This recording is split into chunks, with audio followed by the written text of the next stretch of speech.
Congratulations on the show. Thank you. Great success for you both. How have you taken to that? The show has just gone gangbusters so far, going into season 2.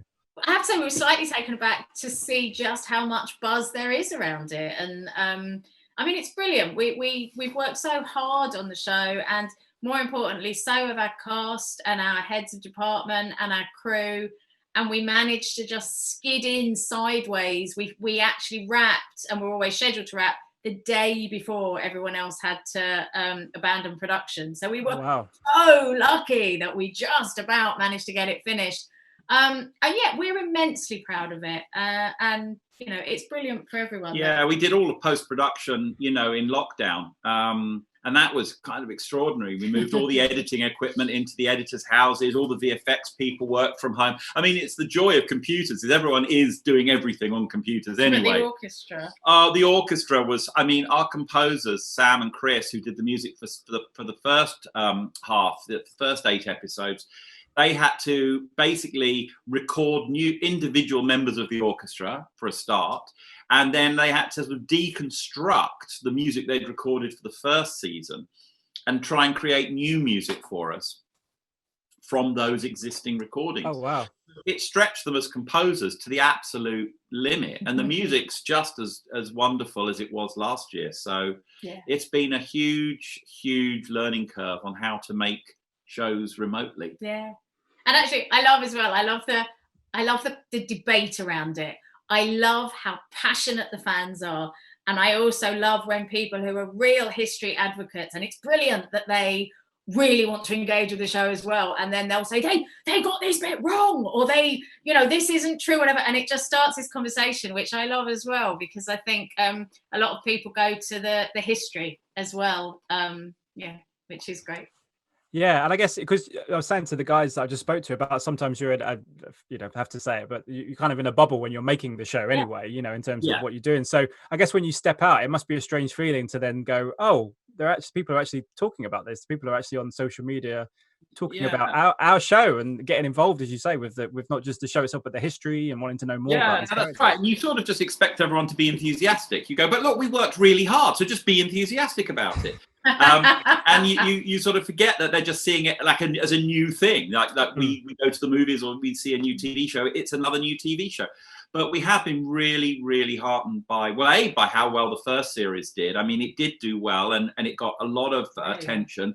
And then to see the buzz around this one is fantastic. Yeah. And so take me back to the beginning. I mean, what for you guys in terms of getting involved and wanting to tell this story, what was kind of the catalyst for you? Was it something that you read, or was it just kind of it just kind of happenstance that it just came about and came across your table? Well, I was watching. We're partners in real life. I was watching Emma making the White Princess and getting Tudor envy, because I loved that period of history, and I was like, I want to write something like that. You wanted horses and armor. I wanted horses and armor and shit. So I was sort of getting envious, and then we just started talking and talking about Catherine of Aragon, and Emma was saying that it's a story that people don't write often about and don't make films about. Everyone starts with Anne Boleyn. They would start with sexy Anne Boleyn coming in and wooing Henry, and Catherine is the dowdy, grumpy dowager, not dowager, but the divorced, or I refuse to be divorced in my house, denying you your fun and your ambitions. And we just suddenly thought there was a great story there, because it was the true love of Henry's life. And they've both been maligned by history, really. I mean, we all know where Henry ends up and who he becomes. But I think telling the story of how and why he becomes that man is also really important. And, he wasn't born a monster. And I think when you track the story through, what you realize is he was a very devout man, and he came to believe that because son after son after son was taken from them, God hated him. God was punishing him, and his rule was somehow abhorrent in God's eyes. And it nearly drove him mad. And the only way he could make sense of that was to conclude that Catherine had lied to him, and that she had lain with his brother when she was married to Arthur, and she'd lied about it. And I think that's fascinating as a psychological study apart from anything else. And then similarly with Catherine, all we know about her is this kind of docile, obedient, unwanted baggage. And actually, the truth was she was this vibrant, strong, incredible woman who was, as Matthew said, the love of Henry's life before it went wrong. And to see that, you know, history and the popular imagination defines their marriage as a failure, I think is not to do them justice. They had this incredible journey together. And the other thing that made us want to do it was discovering that Catherine came to England with people of colour in her entourage. And there is still, to this day, so many people who say to us, you made that up. There were no black people. As we all know, there were no black people in London at that time. Well, guess what? Wrong. There were. There were hundreds. And in all of the port cities, and had been since Roman times. And we did an enormous amount of research about it. And as soon as you start to dig into that, it is such a shock that is never shown in a drama and is whitewashed out of it. And for me, on a personal level, this franchise has always been about reclaiming history for women, and we've been excluded from history, and therefore you have to naturally extrapolate from that and do the same for people of colour when you discover that they're part of this story too and they were excluded. So I think there are a lot of reasons why we wanted to tell the story. Yeah, in terms of you guys, as you talked about there about the history and stuff, how far do you guys kind of push yourself in terms of doing the history, but also then adding the kind of dramatics, I guess, to make it into a story? Well, how do you kind of find the balance between the two? We start with the history, of course. We start with the history because you just would, and also it's going to generate the best drama. But obviously, we have to change and truncate things. We have to move time frames around, or else it would be a boring show. So we do take liberties, of course we do. We do take artistic license, and also we have to write scenes that we don't know what really happened. We know that Henry and Catherine would have argued about her producing an heir. We know that they would have had those conversations, but we have no idea what was said. So we have to make those things up. I suppose, you know, Catherine Wright, I mean, one of the things that was amazing to us was the Battle of Flodden, that Catherine had armour made to fit around her pregnant form and led her army to Scotland in the absence of Henry to face the Scots. She didn't fight. She didn't draw her sword and fight in the middle of the battle. And we don't really do that either with her, but we do take her into the middle of the battle.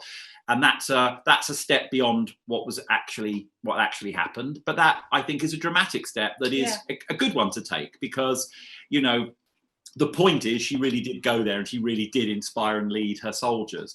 So, you know, and also the point isn't, you know, we're not trying to make a history lesson. You know, you want that, go read a book. I think it is always that fusion of history and then entertainment. You know, we are trying to speak to a 21st century audience. So by definition, we want to be telling stories that will resonate and that will be compulsive and that will grab people and excite them. And so you have to find a middle ground. But people might be surprised by the things that we did take from history. For example, going back to Flodden, the Scottish army under James IV marched into battle with African drummers. The African drummers drummed them into battle. So we actually have that in the show. And I'm sure some people will look at that and go, oh gosh, you know, they're just putting this in to be politically correct and to represent everyone. But this is Scotland, for goodness sake. Well, they were in the courts. People of colour were in the court of King James, and the drummers really did do that. So there's things we've made up and things that people probably think we've made up that are actually true. Yeah, I mean, the show is doing a historical epic. I mean, it's going to be an epic undertaking. You know, the surroundings and the costumes, all that kind of stuff. I mean, how important was it to you guys that you did that stuff as well, as true to the history as you possibly could, given, you know, restrictions of where you can film and all that kind of stuff? I mean, Pam Downs, our costume designer, is amazing. She's wonderful. Pam's costumes are just breathtaking in this season. They are stunning. They are scene stealing. I mean, again, though, I think we're not trying to slavishly recreate the exact fashions of the time. I think, again, you use the reality as a springboard to create something gorgeous that refers to what they would have worn, but isn't slavishly following it. And, you know, hands down, part of the appeal of the show is just this gorgeous aesthetic and the, you know, as you say, the locations and the costumes and just, it all just looks so gorgeous. And I think, you know, it would look a whole lot less gorgeous if we tried to be too accurate. Again, they'd have rotten teeth and grey hair if we were. But I think I do actually, as you were talking, and I do remember Pam, the costume designer, coming to us very early on and showing us a series of colour palettes and rough designs for Catherine's outfits, running from the start of the season to the end.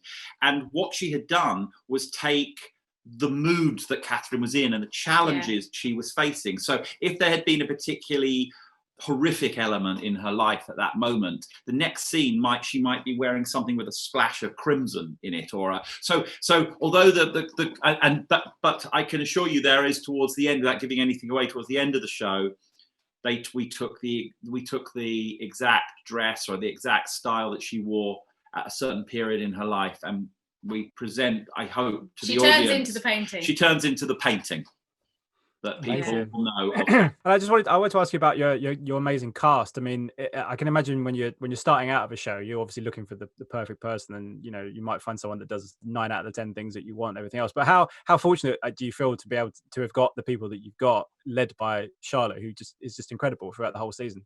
Yeah, she is incredible. I mean, honestly, they are an amazing cast, and I know people always say that, but we were so blessed with this cast. They are, every single one of them inhabits their role, is so talented, and is also dedicated and nice to work with. You know, there's nobody that, you know, kind of is making demands all over the place. And so, you know, some of the conditions they were working in were really tough.